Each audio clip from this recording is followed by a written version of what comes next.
Let's go of course बनता है, team India जीती है यार। जी हाँ, आज तो जश्न मनाने का दिन है। आज तो भारतीय टीम बहुत ही जश्न मनाएगी, सेलिब्रेशंस होंगे, पूरी दुनिया में इसका जश्न मन रहा है। दुबई में भी बहुत ही ज़ोरों शोरों से यहाँ पर मीना बाज़ार में जश्न मने हुए हैं। क्या बेहतरीन परफॉर्मेंस रहा टीम इंडिया का। जी हाँ, बल्लेबाजी की, पहले टीम इंडिया ने टॉस हार गए हम, पर कोई बात नहीं। संजू सैमसन और ईशान किशन ने बोला हम हैं ना, हम पूरी गेम को बहुत ही बेहतरीन तरीके से संभालेंगे। चाहे संजू सैमसन हो, चाहे वो ईशान किशन हो, चाहे वो अभिषेक शर्मा हो, तीनों के बल्ले चले और इतने बेहतरीन तरीके से कल तीनों के बल्ले चले हैं कि न्यूजीलैंड की भी प्लेयर्स सारे प्रेशर में आ गए। अगर हम बात करें बॉलर्स की, तो चाहे वो जसप्रीत बुमराह हो, अक्षर पटेल हो, सारे बॉलर्स का इतना बेहतरीन परफॉर्मेंस रहा कि विकेट्स पे विकेट्स हम जिस तरीके से लेकर गए और पूरी तरह से हमने कीवी प्लेयर्स को प्रेशर में डाल दिया। इसीलिए हम कह रहे थे, हम पहले से ही कह रहे थे कि टीम इंडिया का जो स्क्वाड है वो ही स्क्वाड रहेगा। There will be no changes. Combat में बहुत ही अच्छा स्टैंस गौतम गंभीर और सूर्य भाव ने लिया। हालांकि सूर्य भाव से कल हमें ज़्यादा परफॉर्मेंस नहीं देखने मिली, but it's absolutely okay because it is a team game. Without any further ado, let's just head to our guest, Shanish Siddiqui, international sports journalist, and Asadullah Khan, former Afghanistan player and coach, जो बात करेंगे कल के team India की बेहतरीन performance की और इस जीत की। जी हाँ, बहुत ही ऐतिहासिक मैच रहा ये। शानदार तरीके से भारत ने ये ट्रॉफी अपने नाम कर दी है। सबसे पहले चलते हैं हमारे फैंस की तरफ और देखते हैं फैंस किस तरीके से जश्न मना रहे हैं और ये सेलिब्रेशंस मना रहे हैं।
सबसे पहले सर हार्टिएस्ट कॉन्ग्रेचुलेशंस। क्या भारत उठाएगा। सारे फैंस को, सारे खिलाड़ियों को, और तीसरी बार भारत ने T20 वर्ल्ड कप जीता। जी हाँ, ये अपने आप में जी इतिहास है। पहले 2007 में था, फिर 24 और अब 2026 में। एक बार धोनी, एक बार रोहित शर्मा और इस बार सूर्य कुमार यादव। हमारी प्रेडिक्शंस भी काफी हद तक सही गुजरी। हाँ, और डेफिनेटली अगर हम बात कर लें और किन टीमों ने इससे पहले इसके अलावा जीता है, तो इंग्लैंड 2 बार जीत चुका है, 2022 और 2010। उसके अलावा वेस्ट इंडीज़ 2 बार जीता है, 2012, 2016। पाकिस्तान, श्रीलंका और ऑस्ट्रेलिया ने 1 बार जीता है। तो इंडिया ने 3 बार जीत के ये साबित कर दिया कि वी आर द बेस्ट। और होस्ट कंट्री भी थी। होस्ट कंट्री भी था, लगातार 2 बार जीता है। और आईसीसी का कोई भी टूर्नामेंट मुझे लगता है, मतलब जहाँ तक मुझे याद आ रहा है कि वेस्ट इंडीज़ के बाद शायद ये इंडिया ऐसी टीम है जिसने 2 world cup back to back उठाए, है ना। तो और कल जो मैच हुआ, क्या मैच ही हुआ, मतलब शायद वही हुआ जो हम लोग कह रहे थे कि वही हुआ जिसका खतरा था। लेकिन ये न्यूजीलैंड के लिए क्या खतरा था, अभिषेक शर्मा का बल्ला चल गया और कल वो जाग गया। कल उसका बल्ला चल गया, उसका कैसा कमाल किया। पहले 6 ओवर में मैच था जी, और हाँ पहले 6 ओवर में मैच खत्म हो गया था। डाल दिया कि ना उनसे बॉल हो पाया। ना उन्होंने उनके बैटर्स कुछ ना कर पाए। मुझे हाँ नहीं लगता है कि पूरे मैच में उन्होंने कोशिश की होगी जीतने की, हाँ कि वो इतना चला ऐसा चला। अच्छे रन्स बनाए और विन भी वो लोग ने 96 रन से किया है भारतीय Exactly, टीम ने। one-sided बहुत match था। जबरदस्त हाँ, one-sided शानदार match पारी था। रही। देखिए हमने पहले ही कहा जब अभिषेक चलेगा तो मैच वन साइडेड हो जाएगा। जी हाँ। जी तो अभिषेक के साथ साथ सबसे बड़ा स्कोर बनाया संजू सैमसन ने। संजू का तीसरा मौका जब वो सेंचुरी के पास थे, लेकिन उन्होंने सेंचुरी बनाने से बेहतर देश के लिए खेलना प्रेफर किया। जरूरी समझा हर जी। बार 97, 89, 88 क्या कहते हैं सर संजू के ऊपर? देखिए संजू सैमसन जो कि देखिए जब कोई इंडियन टीम में आता है ना 15 में, उसका ये मतलब है कि ही इज समथिंग। जो इतनी बड़ी पॉपुलेशन में से वो 15 स्क्वाड बनता है, हाँ तो डेफिनेटली वो कुछ है। देखिए आप ऐसा सोच सकते हैं कि हाँ इसको पहले दे सकते हैं, इसको बाद में। जब हम पहले दिन बात कर रहे थे, हम भी ये कह रहे थे कि किसको बिठाया जाए और किसको खिलाया जाए। बिल्कुल वही अगर हम कैप्टन का फर्स्ट इंटरव्यू देखें, वो भी कंफ्यूज थे कि किसको संजू को बिठाऊं, कहाँ लेकर कहाँ आऊं, लेके आऊं किसकी भाई, जगह किसकी पे जगह लेकर लेके आऊं। बल्कि जी। उन्होंने मजाक में ये बात मजाक कही कहा भी थी, था। मैं किसको हटाऊं किसको Exactly, रखूं। हाँ फैक्ट था ये हाँ। फैक्ट था। अगर कोई भी कोच होता, लेकिन मुझे दाद देनी पड़ेगी फिर से एक बार, जब मैं हर बार कहता हूँ गौतम गंभीर कैप्टन, कि वो अपने डिसीजंस पे स्टिक भी रहे और उन्होंने काफ़ी जगह फ्लेक्सिबिलिटी भी दिखाई। जहाँ टीम की कुछ नीड थी उन्होंने उसको पूरा किया, कोशिश किया कि उसको यहाँ किया जाए, उसको यहाँ किया जाए, उसको यहाँ किया जाए, जिसकी वजह से एक टीम यूनिट बना। उन्होंने प्लेयर्स को बैकअप भी किया, जिन्होंने परफॉर्म नहीं किया उन्होंने उनको कंप्लीट बैकअप दिया, कंप्लीट कॉन्फिडेंस दिया, जिसका एक सबूत ये है कि फाइनल मैच में अभिषेक का बैट चल गया। जी बिल्कुल, एब्सोल्युटली इसमें हाँ कोई दो राय नहीं।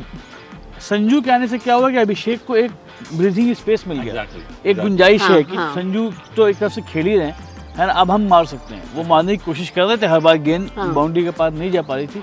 कल बड़ा मैदान था लेकिन गेंदें बाउंड्री के पास जा रही थी, Exactly. हाँ यही हुआ। हाँ लेकिन संजू ने कल 89 बनाए। एक बार फिर से उसने साबित किया कि एक ऐसा बैटर होना चाहिए टीम में, खासकर ओपनिंग में, जिसके लिए मतलब ये हो कि इत्मीनान हो टीम को कि हाँ ये तो टिका हुआ है, ये रहेगा। क्योंकि संजू कभी हड़बड़ी नहीं दिखाते हैं। नहीं अगर आप दिखाते। देखिए संजू छक्कों के पीछे नहीं भागते हैं।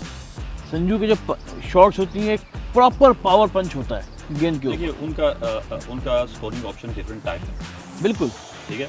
वो डिफरेंट टाइप से करते हैं, वो थोड़ा सा इतना तेज नहीं खेल पाते हैं, इतना तेज अटैक नहीं करते हैं जितना अभिषेक करते हैं। देखिए रोल होता है किसी का, कि एक को ऐसे करना है। मिसाल के तौर पर मैं अफगानिस्तान के करीब हूँ तो अफगानिस्तान की मिसाल दूँ। एक तरफ गुरबाज जो कि बहुत तेज खेलते हैं, दूसरी तरफ इब्राहिम जो संभाल के खेलते हैं, फिर इसी तरह वन डाउन बैट्समैन जो थोड़ा सा स्लो। हर टीम को ऐसे ही कॉम्बिनेशन बनाने जी, होते हैं जी। कि देखिए जब आप अटैक करोगे तो आउट हो जाओगे। ये बिल्कुल फैक्ट है, ये फैक्ट है, क्योंकि आपको टीम को दूर लेके जाना है। अगर कल अभिषेक दूर नहीं लेके जाता तो मैच फंस जाता, उनका कॉन्फिडेंस लेवल वापस आ जाता है। क्योंकि अगेन हमारे कप्तान साहब ने कल निराश नहीं, किया हाँ, जी। है ना। वो पूरे कैप्टेंसी छोड़ दी जाए तो ओवरऑल बैटिंग के नहीं, लिहाज से मैं नहीं समझता हूँ कि निराश किया, क्योंकि ये सारी टीम है, इट्स अ टीम गेम, ठीक है। किसी को ज़्यादा मौका मिल जाता है, किसी को थोड़ा मिल जाता है, उसने वहाँ करना होता है, लेकिन वो कोशिश में नहीं कर पाता। लेकिन रोल बड़े ज़बरदस्त थे, माइंडसेट बड़ा ज़बरदस्त था, अप्रोच बड़ा ज़बरदस्त था, और टीम कॉम्बिनेशन वाज फैंटास्टिक। बिल्कुल। हम लोग संजू की बात कर रहे थे कि संजू अगर कभी आप देखिए, संजू के इंटरव्यूज देखिए, अगर जी संजू के जो बात करने में ठहराव है ना, हाँ वो उसकी पर्सनालिटी दिखाता है। संजू कभी भी जो है जब इंटरव्यूज होते हैं तो वो तेज नहीं बोलेगा, हम्बल है, हम्बल very है, humble। और उसकी बातों में ना कहीं एक जिसे हम लोग हिंदी में कहते हैं ना दार्शनिक अंदाज। हाँ। वो अपनी कमियां बताता है, वो कैसे उसने रिकवर किया उसके बारे में बात करता है, और बहुत स्लो तरीके से सेटल जी। वे में बात करता है। वही पर्सनालिटी उसकी ग्राउंड पे भी रिफ्लेक्ट होती है। लेकिन एक चीज़ हमने देखी, गौतम गंभीर भी हंस रहे थे। हंसे थे, हाँ। कल संजू ने 8 छक्के मारे, बाय द वे हम लोग उसको स्लो जी। कह रहे हैं, लेकिन वो भी उसने- हंसने पे मजबूर कल हो हाँ गए थे। कल वो रील बनाई अर्शदीप ने, बड़ी हाँ, प्यारी सी, कि गौतम भाई पानी तुम हंस भी लो, हंस लो। है ना। हाँ। तो वो बड़ी वायरल रील है। और संजू के ये 3 अर्धशतक थे, 3 बार 50 संजू का उन्होंने- तीसरा 50 था, हाँ तीसरा 50 4 था। मैचों में। जी हाँ ये भी बहुत इंपॉर्टेंट है। जी 2 तो अभिषेक शर्मा का भी सेकंड 50 था, लेकिन हाँ, अभिषेक अब शर्मा पूरा संजू के टूर्नामेंट बैक टू खेला। बैक, जी हाँ तो 5 ये चीज़- मैचेस में हाँ। संजू के। तो ये बात है। बहुत सारी टीमें थी, एसोसिएट ने खेला, बिल्कुल। फुल मेंबर्स ने जी खेला। हाँ ईशान किशन का भी बहुत अच्छा हाँ, कल हम वही रहा। कहने जा रहे थे कि जी। हम लोग ये संजू और अभिषेक की चर्चा के चक्कर में मैंने ये नोटिस किया कि सारी जगहों पे हाँ ईशान किशन का जो रोल था ना उसको लोग मिस कर जा रहे हैं। ईशान किशन का ने तो एक पूरा मैच जितवाया था हाँ जी, हाँ आपको जी, याद हाँ। होगा ना। उसके बाद कल भी उसने 50 मारी। और सर कल कैचेस भी जबरदस्त और- पकड़े उन्होंने। हाँ कल अगर हम फील्डिंग की बात करें तो ईशान किशन और अक्षर पटेल इन दोनों ने जो फील्डिंग दिखाई है हाँ पिछले जी, 2 हाँ, मैचेस में हाँ। वो कैच जीतो मैच जीतो वाला मामला था। हालांकि शिवम दुबे ने, अगर आप देखते हो स्टार्टिंग में वो एक कैच मिस कर मिस दिया किया था, था, बट हाँ। हाँ देखिए बड़ी टीमें तो हर तरफ सोचना होता है, हर तरफ देखना होता है। जहाँ पे उनको नज़र आता है कि यहाँ हम अपनी टीम को फ़ायदा पहुँचा सकते हैं तो डेफिनेटली वही प्लेयर उसके पास इतनी रिस्पॉन्सिबिलिटी तब आती है कि जब आपको कॉन्फिडेंस दिया जाए, जब आपको ऑनरशिप दिया जाए। तो मैनेजमेंट ने, क्रिकेट बोर्ड इंडिया ने जैसे ऑनरशिप दिया है इन प्लेयर्स को, जैसे विराट कोहली, रोहित शर्मा और इनको बाहर बिठाया है और ऑनरशिप इन प्लेयर्स को दिया है, वैसे ही कोच और कैप्टन ने उसको आगे बढ़ाया उसी डिसीजन को। यानी ऑनरशिप देना एक टीम में, जब आप किसी को ऑनरशिप नहीं देते हैं तो उसके लिए डिसीजन करना मुश्किल हो जाता है, जी। क्योंकि वो फिर ये सोचता है पता नहीं वो क्या कहेगा। हाँ जब आप उसको कंप्लीट ऑनरशिप दे देते हैं तो वो फिर बड़ा सोचता है, वो फिर बड़ा करने से एक्सपेक्टेशन होती है। और वही देखिए टीम इंडिया ने 200, 250 ऐसे रन करते हैं, ऐसे बनाए बिल्कुल। तो ये मैं फिर से क्रेडिट दूंगा कैप्टन और कोच को कि उन्होंने बड़ा फ्रीली उनको ऑनरशिप दिया। जी। उनके इंटरव्यूज देख रहे हैं, उन्होंने कहा प्लेयर्स हैं, सब करते हैं, कोई करेगा कोई नहीं करेगा। ये बहुत बड़ी बात है, ये प्लेयर का दिल उठाने के लिए बहुत बड़ी बात है कि बहुत सब बड़ी नहीं बात है, करेंगे, हाँ। सब नहीं करेंगे, एक दो ने करना है, बाकी सपोर्टिव होते हैं छोटे छोटे उस पर। और ये प्रूव भी हो गया, बड़ी बड़ी टीमों को भी 2-3 प्लेयरों ने करने हैं, क्योंकि वो ज्यादा बॉल तो उन्होंने खेल चुके हैं। बाकी आपको सपोर्ट मिल सकती है, बाकी आप उसको ये नहीं कह सकते कि इसने 10 रन बनाए पूरे टूर्नामेंट में, 20 रन बनाए, लेकिन वो सिनेरियो ही ऐसा था। वहाँ पे आपने ये करना था, अगर आप रोकना शुरू कर देते, अगर आप टीम तो बैठ गई, आपका स्कोर तो हो जाता 40 या 30, लेकिन टीम बैठ जाती। बिल्कुल। और वही पोजीशन की बात करें तो तिलक वर्मा को आप देखिए, शुरू के मैचेस में उनको फर्स्ट ग्राउंड भेजा जा रहा था, वो नहीं परफॉर्म कर पा रहे थे। बड़ी बातें हो रही थी कि उनका रन रेट बहुत स्लो है, वो नहीं खेल पा रहे हैं। लेकिन जैसे ही वो नीचे आना शुरू हुए, उन्होंने अपना कलर दिखाना शुरू कर दिया। ठीक है, कल उन्होंने कम रन बनाए, लेकिन ओवरऑल तिलक वर्मा ने बहुत अच्छा स्कोर किया। और शिवम दुबे नीचे आके जो एक स्टेबिलिटी दी उसने सारे मैचेस में। हाँ जी, हाँ जी। आप सॉरी, अगर आप नीचे आ रहे हैं और आप 25, 30, 26, 28 बना दे रहे हैं उस टाइम जब ओवर्स खत्म होने को हैं और आपको मालूम है कि आपके बाद अब कोई प्रॉपर बैट्समैन नहीं है, उस टाइम शिवम दुबे ने जो कंट्रीब्यूशन किया है टीम में ना, दैट इज इनक्रेडिबल। देखिए अब टूर्नामेंट खत्म हो गया जी, आप रिव्यू होंगे, बिल्कुल। रिव्यू के लिए रोल मॉडल क्या टीम होगी? इंडिया। हाँ, जैसा उन्होंने बैटिंग ऑर्डर बनाया, जैसा उनका प्लेइंग अप्रोच रहा, जैसा उनका बैटिंग में रहा, जैसा उनका बॉलिंग में रहा, तो बहुत सारी टीमें अपना रिव्यू करेंगी कि हमने क्या गलत किया, क्या चेंजिंग है। जिसकी एक मिसाल अफगानिस्तान क्रिकेट बोर्ड है, तकरीबन सारा टेक्निकल स्टाफ चेंज हो गया, कैप्टन चेंज हो गया, कोच चेंज हो गया, हाई परफॉर्मेंस सेंटर के पूरा ओवरहॉलिंग हो गई है अफगानिस्तान टीम की। डैरन समी को देख लीजिए, और जयसना जयसूर्या ने हाँ, इस्तीफा दे दिया। हाँ, बाकी सब लोगों को देख लीजिए। देखिए ये हेल्दी वो होता है कि किसी भी क्रिकेट बोर्ड के लिए। और इंसान को जब आपसे परफॉर्म नहीं होता है तो आदमी सीखता है, दूसरों की सीखता है, हाँ। और स्टेप डाउन होना चाहिए। बिल्कुल बिल्कुल। एब्सोल्युटली। देखिए स्टेप डाउन होना चाहिए, और यही एक बड़े प्लेयर्स का और अच्छे क्रिकेट बोर्ड्स का एक होना चाहिए कि हाँ अभी परफॉर्म नहीं हुआ है तो हैंड्स अप। तो जो बड़ी टीमों ने डिसअपॉइंट किया उसकी बात कर लें अगर, तो जैसा अभी कोच साहब ने कहा कि श्रीलंका से जयसूर्या ने चेंज किया, अफगानिस्तान में पूरी टीम ही कप्तान के साथ टेक्निकल टीम पूरी चेंज हो रही है, वेस्ट इंडीज़ में जो है वो डैरन सेमी ने जो है वो इंटरनली और भी हुआ, हाँ इंटरनली और भी चीज़ें हुई होंगी। एक जगह जो कुछ नहीं हुआ वो है पाकिस्तान। अभी तक ऐसा कुछ, सिर्फ वो अभी बैठ के तबसरा ही कर रहे हैं। सर वो तो कल प्रे कर रहे थे ना, इंडिया हार जाए, हाँ, इंडिया हार जाए। वो असल में वो जो कप लेकर गए थे, वो भाग के जो ले गए थे, उन्होंने शायद एशिया कप को ही रख दिया होगा सामने कि हाँ, उसी को देख के उन्होंने सोचा कि हमारे पास तो एशिया कप है, हमने ले आए थे, अब क्या किसी और कप की क्या जरूरत एक्चुअली ये है। क्रेडिट उनको जाना चाहिए था, उनके चेयरमैन को, कि भाई आप तो नहीं ला सके, हाँ मैं ले आया हूँ। यस बिल्कुल। ये एक ऐसा देश है जहाँ पे खिलाड़ियों ने जीती, कप तो नहीं जीता लेकिन उनके चेयरमैन ने चेयरमैन ने जो कप उनके लेके लिए भाग जीता गए, लिया। उनका कप। अच्छी बात ये है कि ये मैचेस लाइव होते हैं हाँ। और टीवी पे आते हैं, अदरवाइज उन्होंने बोलना था कि ये वर्ल्ड कप हम ले आए हैं। सर ना। पर फाइन भी लगा है ना पाकिस्तान के प्लेयर्स को इस टूर्नामेंट में परफॉर्म नहीं करने के लिए, ये भी देखिए, कुछ वो बातें officially चल रही नहीं हैं। है। अच्छा अब ये ओके। लेकिन जो अनऑफिशियल खबरें आ रही हाँ। वो फाइन मिलियंस में है एक एक प्लेयर के हाँ, ऊपर। हाँ। एग्जैक्टली, ऑफिशियली नहीं है, आप फाइन नहीं कर सकते हैं। देखिए उसके लिए वही फाइन काफी होता है जैसे आप रिव्यू करते हैं और टीम से बाहर कर देते हैं। हाँ, लेकिन अब क्वेश्चन मार्क ये है कि जिन्होंने परफॉर्म नहीं किया T20 में, क्या वो ये भी शिकार होंगे कि वनडे से बाहर हो जाएं? जैसे बाबर आजम है, बड़े प्लेयर हाँ। हैं, हाँ ठीक है। मेरे ख्याल से बाबर आजम कोई छोटा प्लेयर नहीं। नहीं इस बहुत टाइम बड़ा पाकिस्तान का अगर एक उसको- फेस है वो। अगर उसको खराब किया, एक्स क्रिकेटर्स ने खराब किया, क्रिकेट बोर्ड उसके अगेंस्ट है, गवर्नमेंट उसके अगेंस्ट है, तो इतने बड़े प्लेयर को खराब करना मेरा नहीं ख्याल कि ये कोई अच्छा डिसीजन है। पाकिस्तान क्रिकेट बोर्ड को रिव्यू करना चाहिए और पॉजिटिव रिव्यू करना चाहिए। ऐसा रिव्यू करेंगे जैसे अभी किया है, जैसा कैप्टन बनाया था, जैसा कोच बनाया था, जैसे स्टाफ बनाया था, तो ऐसा रिव्यू अगर दोबारा भी हुआ तो टीम परफॉर्मेंस यही रहने वाली है। इनको इंडिया से सीखना चाहिए, इंडियन टीम से सीखना चाहिए कैसे बड़े बड़े प्लेयर आउट होते हैं, कैसे उनको दोबारा फॉर्म में लाया जाता है, कैसे उनका बैकअप किया जाता है। तो मेरे ख्याल से टीम इंडिया ने एक जबरदस्त मिसाल जी सेट कर दी है। एब्सोल्युटली। बिल्कुल बिल्कुल पूरी स्टोरी जो इंडियन हाँ। टीम की थी इस वर्ल्ड कप में, हाँ ये सीखने से टेम्पलेट भरी बना हुई थी। दिया उसने सबके लिए। एक हाँ, सीखने से भरी हुई थी। जितने प्रेस कॉन्फ्रेंसेस थे, जितने डिसीजंस थे, जितने स्ट्रॉन्ग डिसीजंस थे, जैसे तो एक बात सीखने के लिए बहुत कुछ है। ऑस्ट्रेलिया के साथ क्या हुआ?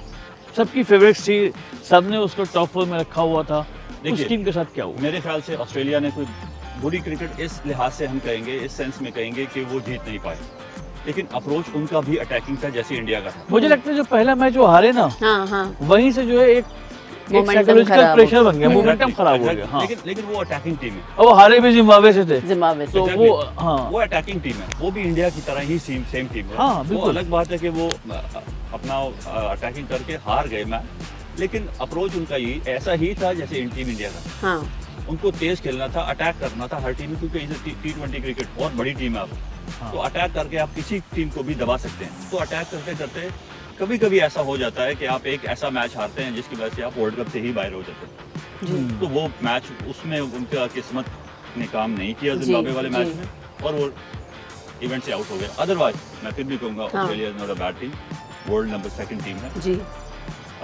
इंडिया के बाद। इंडिया के अभी भी- बाद, हाँ। अभी भी ऑस्ट्रेलिया है, भले ही वर्ल्ड कप हार गई हो, शुरू में बाहर हो गई हो, तो still they are.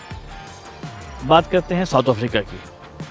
As equal as India, जाहिर सी बात है टॉप 4 टीमें आगे बराबर ही तक आ होती चुके हैं, थे, हाँ। आगे तक आ गए, लेकिन आगे तक तो वो हर बार आते हैं।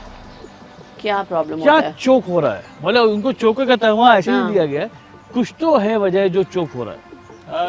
देखिए कभी कभी टीमें जीतने की वजह से भी थोड़ा सा एक्साइटेड हो जाती हैं, थोड़ा सा रिलैक्स करती हैं, लेकिन T20 क्रिकेट ऐसा क्रिकेट है कि एक ओवर भी आपको एक ओवर भी रिलैक्स नहीं हो रहा, बिल्कुल। रिलैक्स नहीं होना है। जहाँ पे आपने छोटी गलती की वहाँ आप मैच से बाहर हो सकते हो। जैसे हमने ऑस्ट्रेलिया की मिसाल दी, एक मैच में उन्होंने ज़्यादा गलतियाँ हो गई हाँ जिम्बाब्वे, तो वो वर्ल्ड कप से ही आउट हो गए। जी जी बिल्कुल। हाँ ऐसा ही साउथ अफ्रीका भी करता आ रहा हाँ। है, ऐसा ही न्यूजीलैंड भी करता आ रहा है। हाँ। अगर वो उसी फ्लो में जाए, देखिए कल का मैच तो अभिषेक ने वन साइडेड कर दिया, हाँ। तो प्रेशर बनता है, हाँ इतना बड़ा टोटल, और ऐसा ही बनता है, जी। That is fact.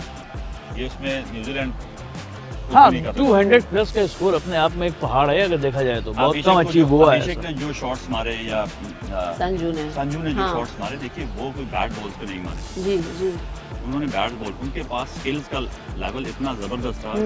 अभिषेक को स्कोर नहीं कर पा रहे थे, उनको भी बैट करना था, और दूसरे बैट्समैन तो संजू तो है ही फॉर्म में थे। आप कहीं भी एक्चुअली बॉल वही डालेंगे। टॉप 3 बैट्समैन ईशान किशन, संजू और अभिषेक ने ही एग्जैक्टली पूरा मैच सेट कर दिया था सेट कर दिया था, कि खत्म। हाँ, पहले 6 ओवर में देखिए स्कोर बहुत अच्छा बन गया था, 90 प्लस हो गया था। 90 प्लस हो यस गया था। यस यस वहीं पे गेम खत्म हो गई थी, वहीं पे प्रेशर बिल्ड हो चुका था। जब आप 7 ओवर में 90 रन कर रहे हैं, तो फिर आप बताइए कि बाकी बॉलर देख ही सकते हैं, वो क्या करेंगे हम।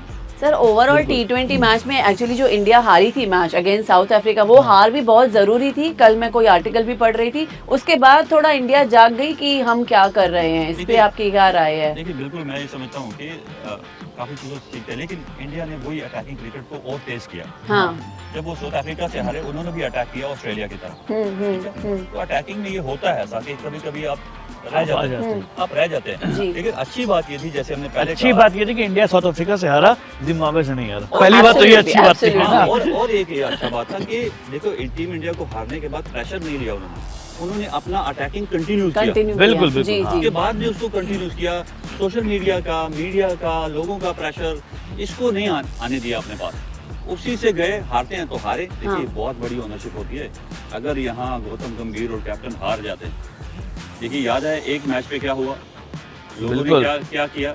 हाँ। अगर ये वर्ल्ड कप से बाहर हो जाते तो क्या करते, तो क्रेडिट देना पड़ेगा प्लेयर्स को भी, मैनेजमेंट को भी, कि इतने टफ डिसीजन और स्ट्रॉन्ग डिसीजन से वर्ल्ड कप बनता है। सर पर फील्डिंग पर भी काफी अब भी चर्चा चल रही है। कल के मैच के बाद भी फील्डिंग पे चर्चा चल रही है, और अभी आगे कुछ 15 से 18 महीने में 50 ओवर्स का मैच आने वाला है, तो फील्डिंग पे कुछ अभी टीम इंडिया काम करेगी, आपको लगता है? देखिए सबसे पहले तो इंडिया सेलिब्रेट करेगी, ऑफ कोर्स। हाँ, बिल्कुल, बिल्कुल। बनता है सर, बनता हाँ। है, पार्टीज बनती हैं, सब कुछ जी। ये बनता है। हाँ जी। ये बहुत बड़ी जीत है।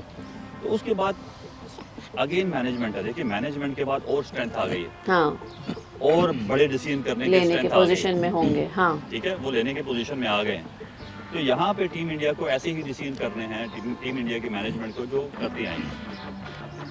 तो दो एरिया लगता है मुझे इंडिया के केस में जिस पे काम अब शायद, जाहिर सी बात है वहाँ तो एक्सपर्ट बैठे हुए हैं, लेफ्ट हैं, डेटा है, सब कुछ है। एक तो फील्डिंग थोड़ा सा जो है वो चूक रहा है मामला, जिस तरह से बैटिंग है, हाँ। बॉलिंग उस तरह से फील्डिंग नहीं है अगर हम रेटिंग करें तीनों से डिपार्टमेंट से। दूसरा कि इंडिया को अब एक हाई टाइम कि बुमराह के अलावा क्या, कल भी बुमराह ने कल 4 भी विकेट बुमराह ने, लिए। हाँ। बॉलिंग में कहीं ना कहीं हम पूरी तरह से बुमराह पे डिपेंडेंट है। बड़े मैचेस में देखिए, खासकर। वरुण को हम काफी बार डिस्कस कर चुके हैं, no doubt is number 1 bowler, बहुत अच्छे बॉलर। लेकिन ये समझना भी पड़ेगा हमें कि सिर्फ नंबर 1 होने से काफी कुछ नहीं, आपको रोज करना है। या बिल्कुल। क्योंकि आप इतनी बड़ी नेशन को रिप्रेजेंट कर रहे हैं, आपको कोशिश करनी है कि रोज करना है। और थोड़ा सा एक चांस बनता था यहाँ पर। देखिए 2 बॉलर हमारे पास थे जो परफॉर्म, जिनको चांस नहीं बन पाया, कुलदीप यादव और सिराज हाँ, भी गए, सिराज हाँ। को कोई भी मैच में नहीं नहीं, नहीं वो फास्ट बॉलर ठीक बॉल कर रहे थे ऑलराउंडर बीच में। अगर वो हाँ। अनफिट हो जाता है इनमें से कोई एक तो strong- सिराज को strong मौका मिल bench- जाता। bench बन जाता है, एक स्ट्रॉन्ग बेंच स्ट्रेंथ थी हमारे पास। लेकिन यहाँ पे कुलदीप यादव को नहीं यूज करना, ये मुझे थोड़ा सा अजीब सा लगा, क्योंकि वो डिफरेंट टाइप ऑफ बॉलर हैं, चाइनामैन है। नहीं यूज तो किया, पाकिस्तान के खिलाफ यूज किया था उन्होंने, अच्छा परफॉर्म भी किया था। लेकिन एक बात वही है, रेगुलर उनको कोई चांस नहीं मिला। regular। लेकिन मुझे जो मेरा जो सबसे बड़ा कंसर्न है कि कल को बुमराह अगर इंजर्ड हो जाते हैं, या बुमराह कभी ना कभी तो रिटायरमेंट भी लेंगे ना, दूसरा बुमराह क्या टीम इंडिया का मैनेजमेंट तैयार कर रहा है? एक ऐसा पेस बॉलर जो कि, हाँ यार, अभी बुमराह की जो हालत है ना, वो वही हो गई जो वसीम वकार है, बुमराह है। बुमराह है तो सामने वाला बैट्समैन डर रहा है, बुमराह आता है, बुमराह विकेट निकाल देता है, बुमराह जो है वो यॉर्कर दे रहा है, बुमराह की कटर्स जो है वो बैट्समैन खेल नहीं पा रहे हैं। पेस बॉलिंग इंडिया में सिर्फ बुमराह की बात हो रही है। देखिए जैसे आप प्लेयर्स परफॉर्म करने के लिए सोचते हैं, कोचेस देखते हैं, ऐसी ही डिफरेंट टीम्स होती हैं जो प्लेयर आइडेंटिफिकेशन करती हैं। तो प्लेयर को आइडेंटिफाई करना, उसको पॉलिश करना, उसको डेवलप करना, देखिए ये एक स्ट्रॉन्ग टीम इसके लिए भी चाहिए। इसमें सिलेक्शन कमेटी होती है, इसमें आपके हाई परफॉर्मेंस सेंटर्स होते हैं, इसमें आपके जो टेक्निकल टीम्स होती हैं, इसमें कोचेस होते हैं, इसमें सारे लोग होते हैं। तो उनका ये डिसीजन बड़ा इंपॉर्टेंट है कि वो प्लेयर को कैसे आइडेंटिफाई करके उसको डेवलप करते हैं। तो इंडियन क्रिकेट का जो स्ट्रक्चर है, क्रिकेट का डोमेस्टिक क्रिकेट का स्ट्रक्चर है, वेरी वेरी स्ट्रॉन्ग। प्लेयर्स को सबसे जो इम्पोर्टेंट है, प्लेयर्स को उनकी नीड्स को पूरा किया जाता है डोमेस्टिक क्रिकेट में, उनको अच्छा पैसा दिया जाता है। देखिए सब चीज़ पैसा से होती है। अगर आपके पास अच्छा इक्विपमेंट नहीं है, अच्छा फैसिलिटी नहीं है, आप सेटिस्फेक्शन नहीं है बैक होम, ठीक है, आप इतना नहीं कमा रहे तो कि आप परफॉर्म नहीं कर satisfied- पाएंगे, आप perform नहीं definitely, कर हाँ, पाएंगे। हाँ। तो मैं टीम इंडिया को या मैनेजमेंट ऑफ इंडिया जो है, मैं उसको क्रेडिट देता हूँ कि वो एक से एक अच्छा प्लेयर था। क्योंकि देखिए बेंचमार्क तो है, जैसे हमने पहले भी बात की थी कि बुमराह ने बेंचमार्क बड़ा मुश्किल कर दिया, सेट कर दिया है, बहुत ऊंचा कर दिया उसने, बहुत ऊंचा कर दिया है। हाँ। एग्जैक्टली रिक्वायरमेंट जो है वो बहुत ऊंचा कर दिया। तो डेफिनेटली जो यंगस्टर्स हैं वो इस सोचने पे मजबूर हो गए हैं और जो टेक्निकल टीम है इंडिया की वो भी ये सोचेगी कि कैसे अब इससे अच्छा या इसके बराबर का प्लेयर होना चाहिए। अगर ये इंजर्ड होते हैं तो हमें कौन कौन से किस किस पिच के लिए कौन से बॉलर को, क्योंकि हर बोर्ड के पास ऐसे बॉलर्स होते हैं कि अगर हम इंग्लैंड जा रहे हैं तो यहाँ पे हमारे पास ये बॉलर ज़्यादा अच्छे होंगे, क्योंकि यहाँ पे डिफरेंट टाइप ऑफ पिच हैं, इसको सूट करती हैं इस बॉलर को, ये पहचानना बड़ा ज़रूरी है। या आप श्रीलंका जा रहे हैं खेलने के लिए, या आप पाकिस्तान जा रहे हैं, या आप बांग्लादेश जा रहे हैं, या आप इंडिया में खेल रहे हैं, तो जो थिंक टैंक्स हैं those are very very important. इसमें कैप्टन भी होता है, इसमें डायरेक्टर भी होता है, इसमें कोचेस का व्यूज़ भी होते हैं, तो कलेक्टिवली डिसीजन लेना और अच्छे डिसीजन लेना that is very very important. बिल्कुल। अब यहाँ से मुझे लगता है कि सेलिब्रेशन के बाद टीम इंडिया अब तैयारी करेगी 2027 के वर्ल्ड कप की, जी क्योंकि अब अगला टारगेट जो है वो अगला मिशन जो है वो वर्ल्ड कप 2027 जो 50 ओवर का वनडे होने वाला है, देखना होगा वहाँ तक इंडिया एक साल में क्या तैयारी करती है। जो भी थोड़े बहुत जो लूप करेक्शन हैं वो करेक्शन करके वी होप कि हम 2027 में फिर यहीं खड़े होंगे और उसी तरह सेलिब्रेट कर रहे होंगे। 2027 में तो खड़े ही रहेंगे, बट अब साथ ही साथ आ रहा है आईपीएल, उसके लिए भी हमारे साथ हमारे दर्शकों को बने रहना है। आईपीएल रोज एक क्या कहते हैं उसको, हंगामा होगा, सेलिब्रेशन होगा, धमाका होगा। आईपीएल तो it's all about your fun. Absolutely, IPL is full about entertainment. ये रही बात कल के मैच की, जहां पर इंडिया ने बहुत ही शानदार तरीके से जीत दर्ज की है 2007, 2024 और 2026। स्टैटिस्टिकली बात करें तो अब रिव्यू होंगी सारी टीम की परफॉर्मेंसेस, जहां पर अफगानिस्तान, श्रीलंका, पाकिस्तान ऑलरेडी कुछ रिव्यूज़ कर चुके हैं अपने प्लेयर्स को लेकर, कोचेस को लेकर, कप्तान को लेकर। हालांकि टीम इंडिया जहां पर दूसरे ओर पर जश्न मनाएगी, सेलिब्रेशंस मनाएगी, और जी हाँ, ये जश्न बनता भी है। बहुत ही बेहतरीन तरीके से टीम इंडिया ने एक और बार इतिहास रच दिया है।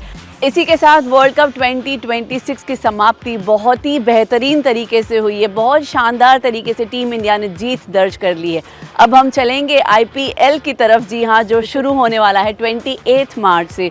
तो do not forget to like, share and subscribe our channel और बने रहिए हमारे साथ। We will be coming up with IPL contents to.